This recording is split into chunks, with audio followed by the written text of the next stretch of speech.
Assalamualaikum warahmatullahi wabarakatuh, gengs.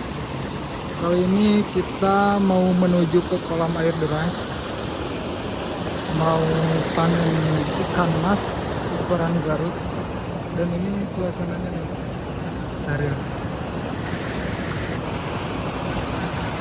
Ini baru saja hujan, gengs. Harusnya ini udah mulai, berhubung tadi kendalanya hujan, jadi terhambat. Ini suasana pedesaan.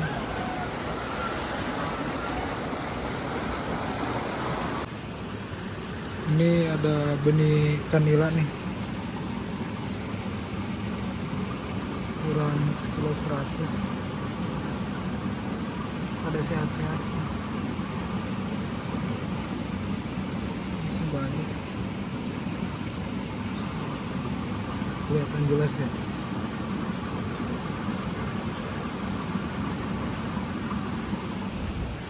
Dan itu lagi proses pengurutan airnya. Kita lihat-lihat dulu isi kolam yang ada di sini.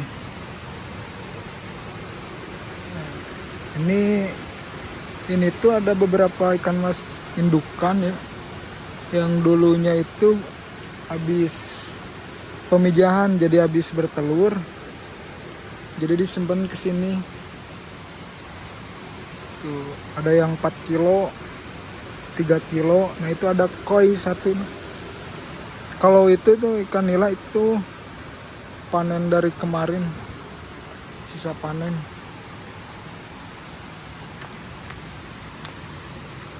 Di sini ini 2 kiloan nih, ada yang 3 kiloan. Gak kelihatan ya, karena ini kolamnya dalam, jadi gak terlalu jelas gitu ke dasarnya. Ini airnya sangat jernih sekali tuh, bisa dilihat tuh. Untuk memasukkan airnya, nah ini sungainya tetap sungai dari Curug Cileat.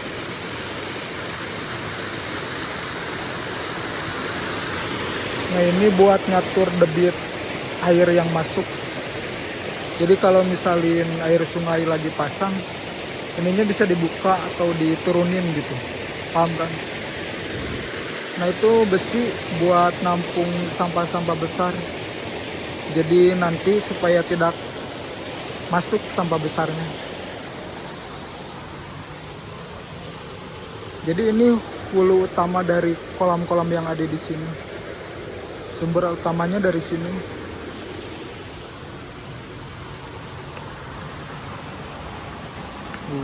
Baru ke sana.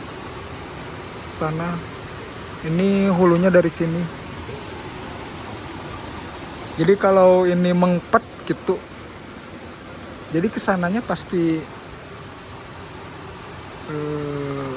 kecil debitnya. Jadi bergantung sama kolam yang ada depan ini.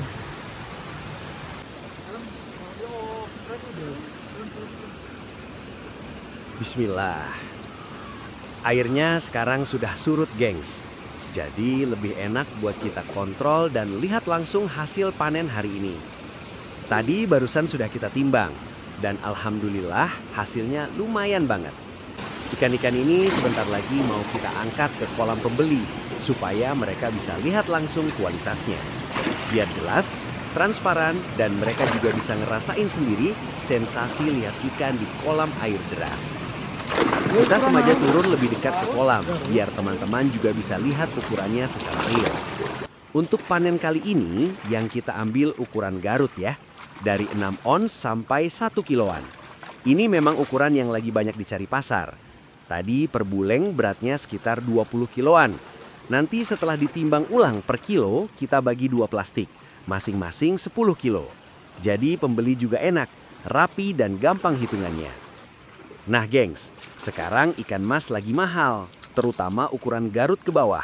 Permintaan lagi naik, apalagi menjelang momen-momen tertentu dan bulan puasa seperti sekarang. Harga untuk ukuran 2 kiloan biasanya di angka 40 ribuan per kilo. Tapi memang belum stabil. Makanya kita pakai strategi. Yang kecil-kecil kita jual dulu. Kenapa? Karena ukuran 2 kiloan itu fluktuatif. Kadang naik, kadang turun. Jadi kita manfaatkan momentum harga untuk ukuran Garut yang lagi bagus.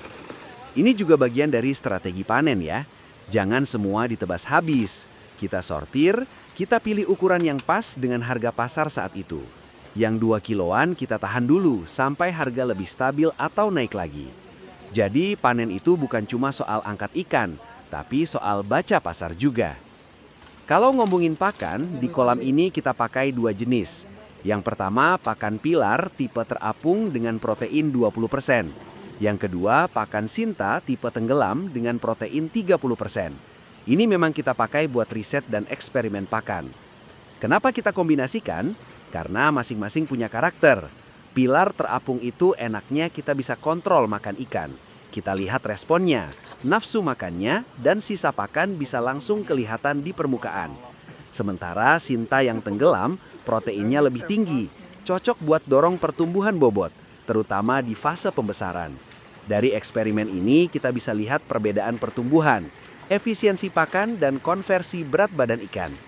Jadi buat teman-teman pemula, jangan takut riset kecil-kecilan. Catat, timbang rutin, lihat hasilnya. Karena budidaya itu bukan cuma kasih makan, tapi juga belajar pola. Sekarang sedikit edukasi buat teman-teman yang baru mulai budidaya ikan mas. Pertama, jangan terlalu nafsu tebar padat kalau belum paham manajemen air. Kolam air deras memang bantu suplai oksigen, tapi tetap harus kontrol kualitas air. Air surut seperti sekarang justru memudahkan kita cek kondisi dasar kolam. Kedua, belajar strategi panen. Jangan tunggu semua ikan besar dulu baru panen. Kalau harga ukuran kecil lagi bagus, ambil dulu sebagian. Itu bisa bantu cash flow, beli pakan lagi, dan putar modal. Ketiga, rutin sortir. Kenapa? Karena pertumbuhan ikan itu tidak merata. Yang cepat tumbuh bisa mengalahkan yang kecil dalam hal pakan. Kalau tidak dipisah, yang kecil makin tertinggal. Keempat, jangan cuma fokus ke harga tinggi. Fokus ke kestabilan produksi. Lebih baik panen rutin dengan margin stabil daripada nunggu harga tinggi, tapi risiko kematian naik karena oversize atau padat tebar terlalu lama. Dan yang paling penting, mental harus kuat. Budidaya itu ada naik turun. Kadang harga turun, kadang ikan sakit, kadang cuaca ekstrim. Tapi kalau kita konsisten belajar dan evaluasi, insya Allah hasilnya ikut naik. Sekarang momen bulan puasa juga jadi berkah tersendiri. Permintaan ikan konsumsi biasanya meningkat, jadi kita harus pintar manfaatkan waktu. Oh iya, buat teman-teman yang sedang menjalankan ibadah puasa, saya ucapkan selamat menjalankan ibadah puasa. Semoga puasanya lancar, sehat selalu, rezekinya dilapangkan, dan usaha budidayanya makin berkembang. Yuk kita tutup dengan doa. Bismillahirrahmanirrahim. Ya Allah, berkahi setiap tetes keringat kami dalam mencari rezeki yang halal. Berkahi kolam-kolam kami, sehatkan ikan-ikan kami, jauhkan dari penyakit dan kerugian.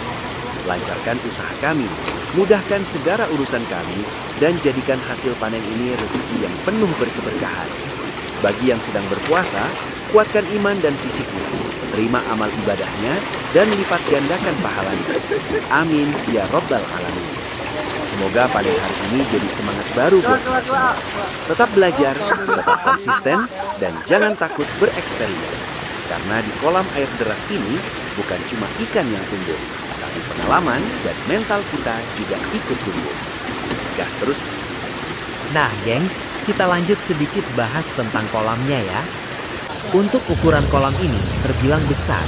Lebarnya 4 meter, panjangnya 11 meter, dan kedalamannya sekitar 1,5 meter.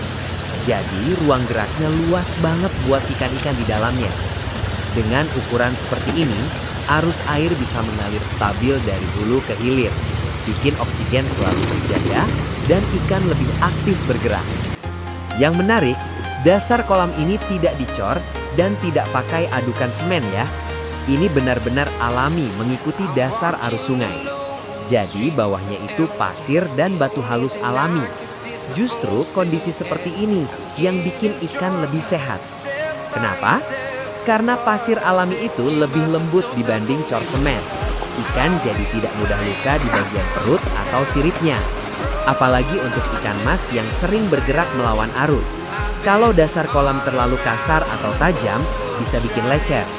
Kalau sudah lecet, gampang banget infeksi. Selain itu, dasar alami seperti ini juga membantu sirkulasi mikroorganisme yang baik. Jadi ekosistem kolam lebih stabil. Air tidak cepat bau dan ikan lebih nyaman. Kita juga bisa lihat tadi, sisiknya mulus-mulus. Itu salah satu pengaruh dari lingkungan kolam yang mendukung. Kolam air deras dengan dasar alami seperti ini